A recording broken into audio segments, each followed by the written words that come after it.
Hello, this is Mark Mitchell, and today we're going to be looking at chapter 12. Chapter 12 is really two chapters combined into one. It's looking at the family and religion, which half of the chapter is devoted to family, and then the other half is devoted to religion. So these are the steps that we're going to follow, some highlights in the chapter. Half of them are devoted to family, such as some definitions of what constitutes the family, the different forms or diversity of the family around the world, and then some facts about family life in the United States and trends. And then we switch over to religion and really kind of look at some of the same things, just some definitions of religion, religions around the world, and maybe the future regarding religion.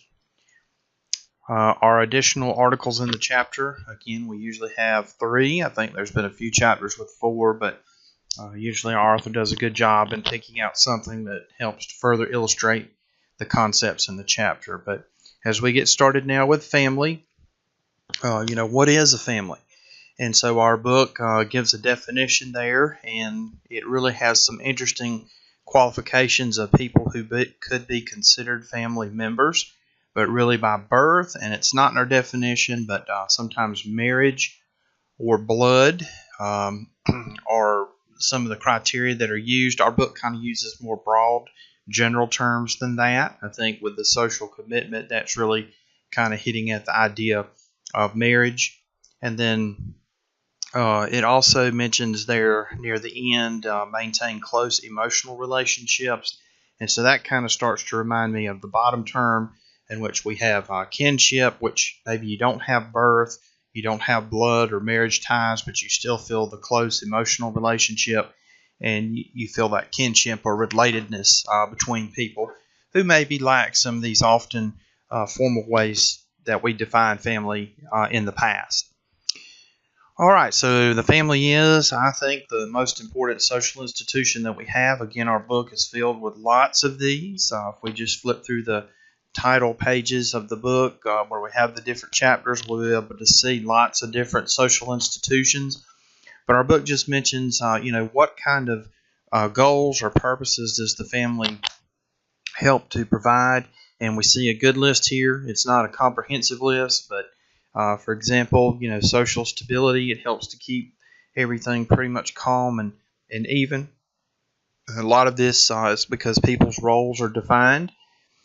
Emotional support, sexual regulation, raising of children and socializing them are all purposes and functions that the family provides. And may lead to the question, well, what if we didn't have a family? And then we'd have to have another arrangement somehow of individuals that would take over this vital function.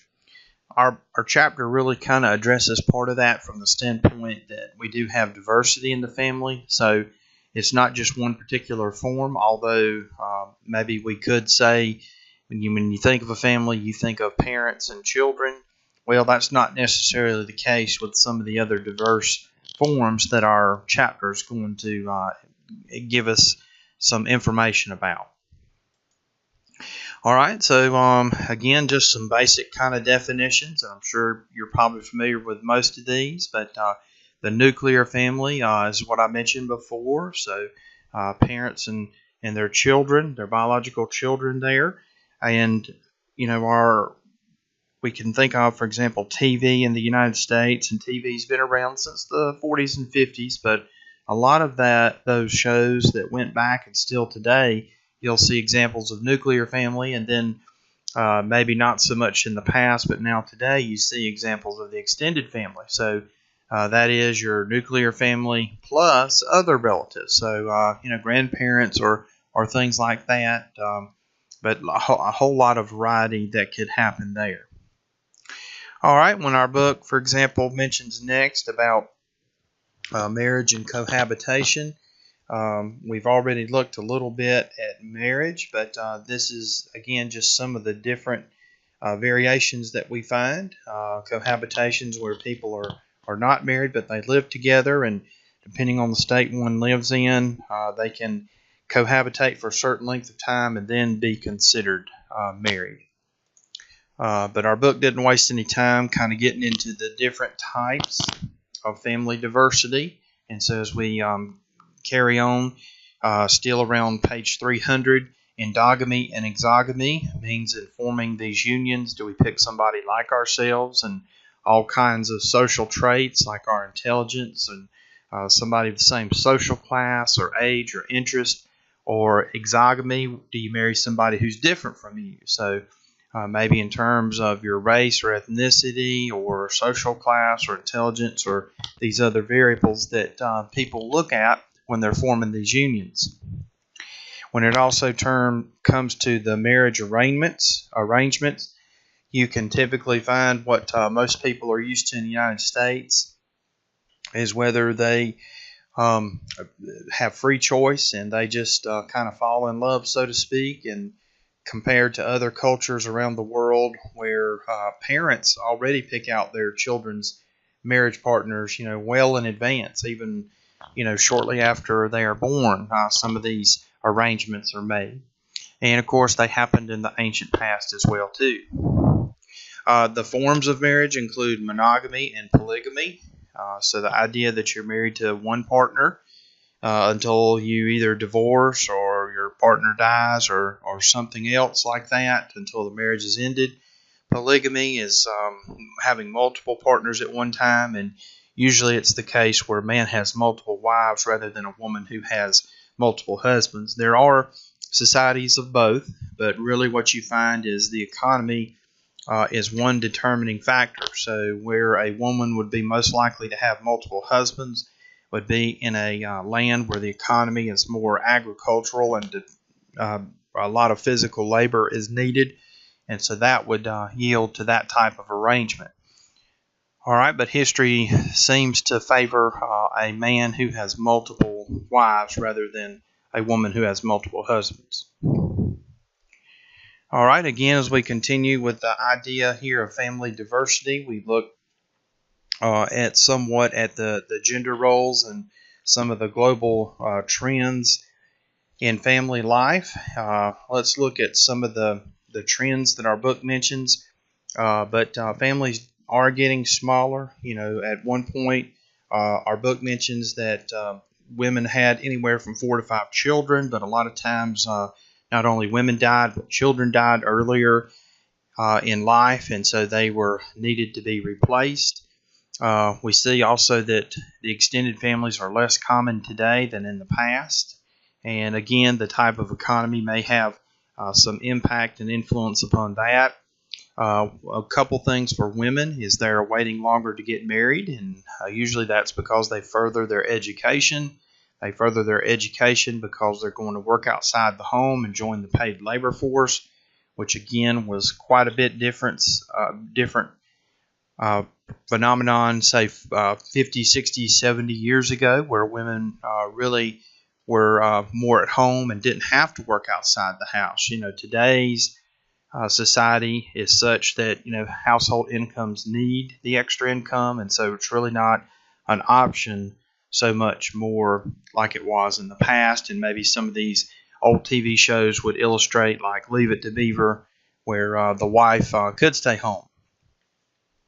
All right, but we also see that people are living longer. They tend to live alone in some cases more often than in the past.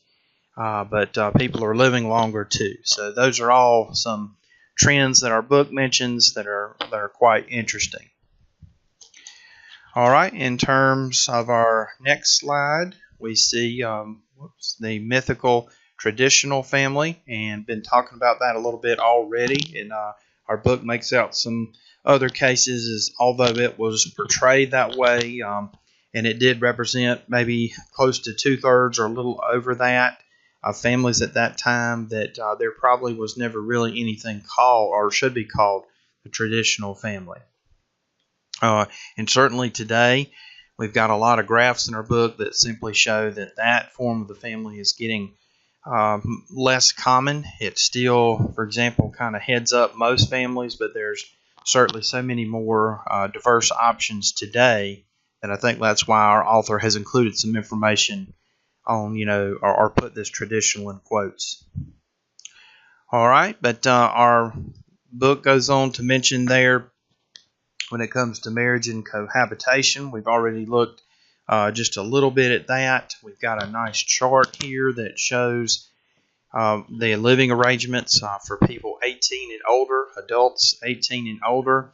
And so a lot of people there mentioned earlier, they're living alone. That's kind of the purple color. You see most families still are living with a spouse, but that has gone down dramatically from 50 years ago. And then the other variation forms, they're increasing, while of course the living with your spouse, the two-parent family, has been decreasing. So that's in keeping with what our author was trying to say earlier. Here, the chart just shows people are waiting longer to get married. Earlier in life, people were married younger. And again, why was that? Well, they probably weren't going to school as much as they are today. They may have needed extra labor in the past and say the pre-1900 years. And so that's why maybe in some of those cases people married first. And then if we were to look at marriage rates around the world, if we looked at more agricultural economies, they would even be marrying younger than what we see here in our chart, definitely for women.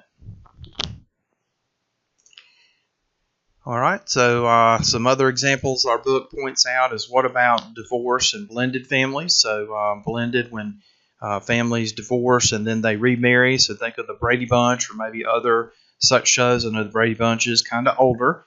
But what impact does divorce have? And our book highlights really three kind of general trends. They're on page 306. This is where you can find it in the textbook. But almost all families in divorce, it is a traumatizing event, but they have some sort of emotional agitation or being upset over what's happening with their parents. Another reference our book makes is that even though you have this period of storm, it calms down. Usually most within a couple years, it kind of gets less emotional because family members are coping with it. And then just a minority have long-term problems. Also, it depends on the age at which children have experienced the divorce of their parents. So the younger they are, typically they may not remember it. If they're a little bit older, then they may take a lot of the blame for what has happened in the marriage. I have a chart here that really looks at the divorce rate in the United States over about a 65-year period, or almost that. And really you can see how it had a peak there, about 1980, 81, somewhere in there. And then it's falling back down to where it was low before. And so usually now it's kind of maybe hard to tell in this chart, but our book just estimates that, a little bit over 50% of marriages, first-time marriages, actually end in divorce. So that is rather staggering rate from where it originally started from. So in the United States history, about 5% was considered a very high rate, but that pales in comparison to that 50% we mentioned now. All right, our book also mentions there with some more trends in U.S. family life of unmarried and single parents. So we can see, for example, that people, we've already mentioned about divorce, but some cohabitate. And then this next chart really puts that into play again, but shows us that there's quite a number of people there who decide that there's something other than a two-parent marriage that's for them. That's becoming more and more common. Our next slide really shows some different groups of people, different ethnicities, but really shows that with Asians, they typically have two-parent families, and then the group that's most likely to have a one-parent family would be African Americans. That's what our chart is showing us here. So that would be another trend, and what African American families have in common is maybe their extended family chips in when the nuclear family is not there, or some other situation like that. Often Asian families are referred to as the model minority because of what we see with two-parent families, and then a good work ethic, and then they also are driven to achieve in school. So those are all some of the factors that have been noted maybe that help the two-parent families there and the children that are in them. We also see something we're very familiar with same-sex families. That would also be a trend and some diversity that we can see, but that's been the law of the land of the United States since 2015, to where that is legal in all 50 states, regardless of whatever they decide to do, the states individually. The federal right has been given. And our book also mentions interracial and interethnic families, but families that are more exogamous. That was one of the terms we had seen earlier. But our book mentions different groups. The most common type of interracial or interethnic marriage is that of white and Hispanic. 43% of those marriages are white and Hispanic. And then the least common is white and black. All right, but you can also have those relationships that deal with partners that are from two backgrounds or something along those lines as well. We pick up here again with the second half of the chapter, and that's about religion. And so the point of our investigation into religion is not to convince anybody of any type of faith, and our chapter really doesn't have anything like that, but the effects of how religion can affect society is really what it's looking at. So in terms of faith, our book defines that it's some type of belief that in some type of revelation of the divine. And really, a lot of times you'll see that it's not empirical based. So, that would contrast to what we saw in chapter 2, which is all about the scientific method and what's available to your five senses. And so, a lot of books will present them as opposites or something that's incompatible, and that I don't think is a good idea. It just depends on how you want to do it, but I think there's a way to study that emphasizes both. But at any rate, as we move to the next slide, Emil Durkheim, that we've seen throughout the book, he chimes in here on religion, and he gives rather three basic elements that are very broad about religion. But all religions, no matter what they are, Durkheim would say they had a set of beliefs. There's a set of practices or behaviors that goes along, or rituals might be the best word. And then there's people who believe in it or the adherents. And so we have certainly so many religions in the United States, but around the world too. There's just lots of things that people believe that give them hope, comfort, and meaning about things to come in what they perceive to be after this world. The sacred really defines those objects that are supposed to be treated with special care and concern or reverence and awe that our book mentions. And the profane is really those everyday things that we experience of life.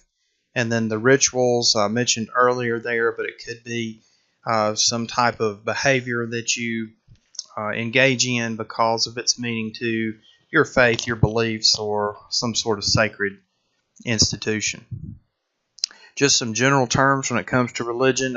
Church is just generally a group of people who believe a certain way. It's from a Greek word called ecclesia, but it means the called out. Sect just means really a small group of people who have a certain belief. Very different from a cult. A cult is often quite maybe strange and odd compared to the dominant culture. And so I can think of a few examples there. Heaven's Gate cult in the late 90s. There was a group of people that thought they were going to basically go to the cosmic Disneyland and meet their religious leaders, but they drank poison and committed suicide, and they were found in their house the next day. It wasn't quite 40 people who did that, but they had this one little leader there that he was dying but didn't tell the followers, but they just did whatever he said. And then some people say that David Koresh in the early 90s at Waco, that was the example of a cult based in religion. We haven't yet defined religion, but here it is on this slide. But it is a system of beliefs that people feel that are sacred, that unite them into like-thinking minds who try to share that with other people and convince them of the same thing. And theism or theology is really the belief that there is a higher power, a God, a supreme power. There's lots of ways that people may say that. Durkheim would say that there are some positive functions of religion, and he meant that in terms of society-wide, and that's why our slide has the social functions of religion. but it gets people thinking together. Some things can be so bad that it unites people. That's what he meant by social solidarity. Religion is a form of social control, so it helps to control a group of people. Religions usually have a list of do's and don'ts. So, for example, if you think of the 10 Commandments, there's 10 statements, but they vary between things that should be done versus things that should not be done. Durkheim would also say that one of the social functions of religion is to provide believers with some type of psychological benefit. So it helps to provide meaning for their lives, and often in history we see where people have struggled, but this helps them cope with all sorts of events that may get them down or otherwise cause people to quit or to be disillusioned. And then finally, Durkheim would say that we see that religion can motivate social action.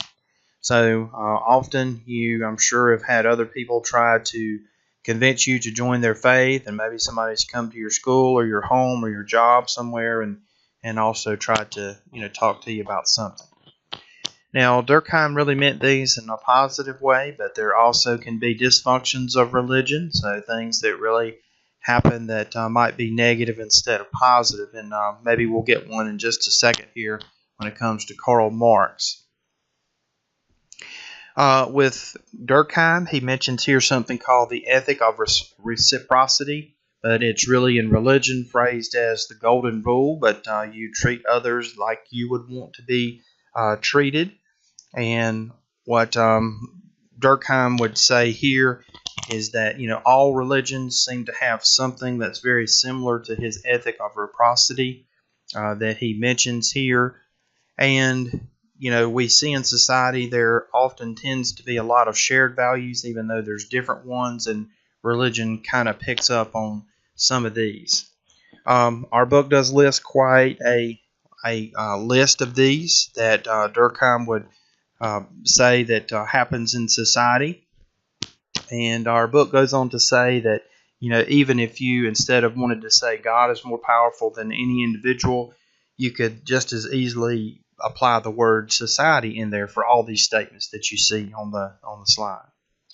Now, Karl Marx, that we've seen also quite a bit in our book, and for good reason, but he would be one who would be very hostile towards religion, because in his mind, we do need a revolution, and religion is one of those things that will not provide a revolution. That's why we see the statement, the opium of the people. But Marx would argue that religion makes people, in terms of their thinking, more subdued, and they really not going to be compatible with a revolution at all. These instead would be people who are pretty much going to obey the laws rather than disobey them and argue for some kind of change in most of the cases. Marx would also say that religion really misses the boat on what's important. That's the false comfort to believers. And then people in religion often try to manipulate, others, and that's what he meant there. And Karl Marx in his youth had quite a bit of a religious background, and not sure what it was that made him turn so negative on religion, but he would simply exchange economics for religion. So he's just picked kind of a different religion. It would be maybe a civil religion, where he thinks that's just more important than what the supernatural is and the sacred that others would argue is the most important in religion. Liberation theology would fit right in with Karl Marx's ideas, but it's how the least powerful groups, or those that are discriminated or oppressed against, would rise up and use religion as a vehicle to help right some of those social wrongs. And so we see all kinds of examples of that today, where people are trying to right some of these wrongs of the past and even ongoing today through religion. Max Weber is also mentioned in our textbook about religion, and he wrote a very good article called The Protestant Ethic and the Spirit of Capitalism, which emphasizes how over time capitalism evolved out of what was a religious system, and people were more interested in spiritual things. But now, today, that kind of thinking paved the way for an economic system. So kind of, I guess, combining Durkheim and Marx a little bit. And then he would say instead of using emotion or tradition, you would use rationalization and science. You would move away from the religious to more of the scientific type of counting of society. And he would argue, Weber would continue to argue that we can understand the world better today through that rationalization and thinking rather than we can explain society from the standpoint of religion. Peter Berger is probably a new name for us, but he would argue with the sacred canopy that religion helps to provide meaning for people, and that, for example, protects people from not knowing what life is about, from some sort of doom and gloom, and maybe anome, a term that we've seen before. Instead of that sitting in, people can use religion to create order that otherwise we would not have, and it would be a cold, senseless, mad world. So it has more of a societal function, is what he's saying. Okay, so when we look at the world, we find that most people are religious. Our book says 84%, but I think that could be as high as 89 or 90. But 90% of the world is some way religious. Now, not the same way, and they have all kinds of differences there, but what is it about religion that makes it so widespread around the world? Our book mentions the United States. We've got a few graphs that are coming up on the next few slides, but generally, the richer a nation is, the less religious it is. We've, I think, seen that before from one of our slides, but the United States seems kind of an outlier in that regard.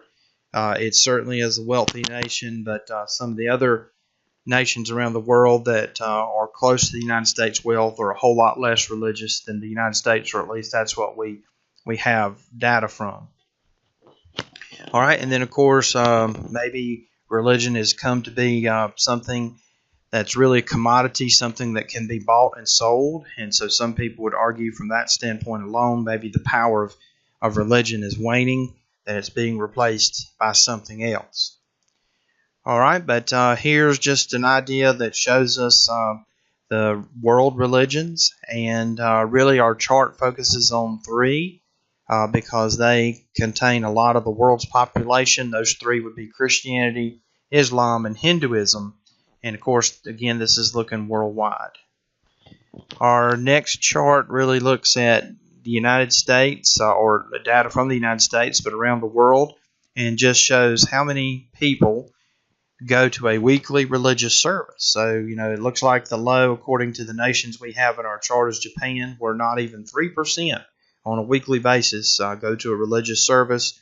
And then in the Philippines, almost 2/3 of people do. The United States is kind of in the middle there, but you can see roughly 1/3 of people go somewhere. All right, and still in the context of global religion in a global context, we got some interesting terms here. One of those is the secularization thesis. But that's the idea of the social significance religion has now in current times or modernity, but it has actually declined, is what this thesis would actually state. Is now today people just are finding fulfillment, meaningness, belongingness in some other way than what they used to do, is to find that in religion. So that's kind of an interesting way to look at it.